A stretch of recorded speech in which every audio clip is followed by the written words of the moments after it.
Flash flood warning for northeastern Cumberland County in south-central Pennsylvania, southwestern Dauphin County in south-central Pennsylvania, northwestern York County in south-central Pennsylvania until 4:30 p.m. At 2:21 p.m., Doppler radar indicated thunderstorms producing heavy rain across the warned area.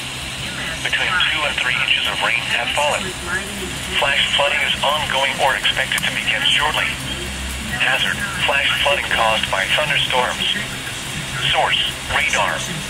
Impact: flash flooding of small creeks and streams, urban areas, highways, streets, and underpasses, as well as other poor drainage and low-lying areas. Some locations that will experience flash flooding include Harrisburg, Lower Allen, Colonial Park, Michaelstown, Progress, Mechanicsburg, Middletown, Camp Hill, New Cumberland, Enola, Steelton, Lemoyne, Shiloh, West York, Lawton, Valley Green, Williamsburg, Bresler, Edhout, and Oberlin, Pembroke, and Highspire. Turn around. Don't drown when encountering flooded roads. Most flood deaths occur in vehicles.